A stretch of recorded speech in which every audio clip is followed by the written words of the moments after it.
ان الحمد للہ والصلاة والسلام علی نبی۔ ایک خوابوں جیسا خوبصورت باغ اور اس کو آگ لگ گئی تو پھر کیا حاصل ہوا؟ سورہ بقرہ کی آیت نمبر 266 ایک حیرت انگیز مثال دے کر بات کو سمجھاتی ہے۔ آئیے پہلے آیت کا ترجمہ جانتے ہیں۔ اَيَوَدُّ أَحَدُكُمْ أَن تَكُونَ لَهُ جَنَّةٌ، کیا تم میں سے کوئی پسند کرتا ہے کہ اس کا ایک باغ ہو؟ جنہ کہتے ہیں باغ کو۔ من نخیل و اعناب، وہ باغ کھجوروں کا اور انگوروں کا ہو۔ تجری من تحتها الانہار، جس کے نیچے نہریں رواں دواں ہوں۔ لہو فیہا من کل الثمرات، اس کے لیے اس میں ہر قسم کے اور بھی پھل ہوں۔ وَأَصَابَهُ الْكِبَرُ، اور اس کو بڑھاپا پہنچ جائے، بڑھاپے نے اس کو آ لیا ہو۔ وَلَهُ ذُرِّيَّةٌ ضُعَفَاء، اور اس کی اولاد چھوٹی بھی ہو کمزور بھی ہو۔ فَأَصَابَهَا إِيصَارٌ فِيهِ نَارٌ فَاحْتَرَقَتْ، تو کیا وہ پسند کرے گا کہ اس باغ کو آگ کا ایک بگولا پہنچے؟ فَاحْتَرَقَتْ، تو وہ سارے باغ کو جلا دے۔ ایثار فیہ نار، آگ کا بگولا، ایثار بگولا، نار آگ۔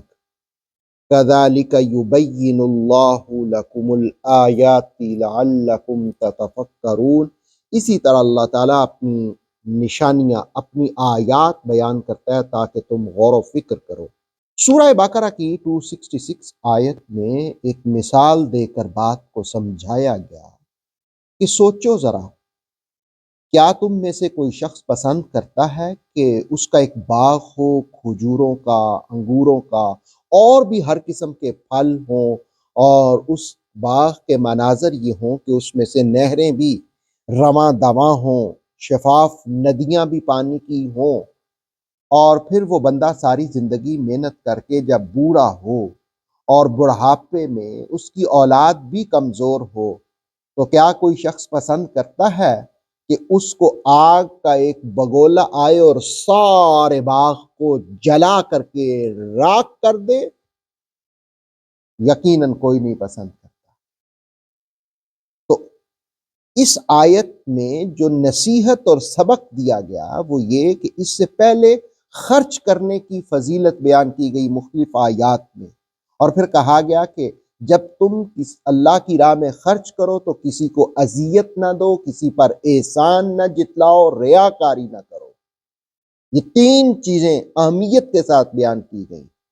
تو اب کہا کہ اگر تم ریاکاری کرو گے، نیکی کر کے احسان جتلاؤ گے، کسی کو اذیت دو گے، گویا کہ وہ سب کچھ تم نے ختم کر دیا، آخرت میں کچھ بھی نہیں بچے گا۔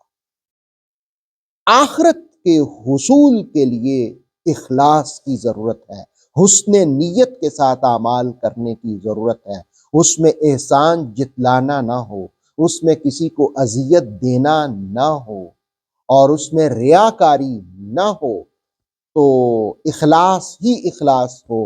اور اخلاص کے لیے ڈنڈورا پیٹنے کی ضرورت نہیں ہوتی کہ میں اخلاص کے ساتھ کر رہا ہوں۔ جس کے لیے اخلاص کیا جاتا ہے وہ جانتا ہے دلوں کے رازوں کو بھی۔ اللہ رب العالمین کے لیے جو بندہ مخلص ہوتا ہے، اخلاص کرتا ہے، اللہ جانتا ہے۔ اللہ رب العالمین ہمیں عمل کی توفیق سے نوازے۔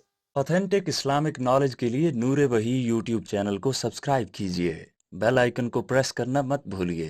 نور وحی فیس بک، انسٹاگرام اور ٹک ٹاک پیج کو بھی فالو کیجیے تاکہ ہماری ہر نیو ویڈیو آپ تک بروقت پہنچ سکے۔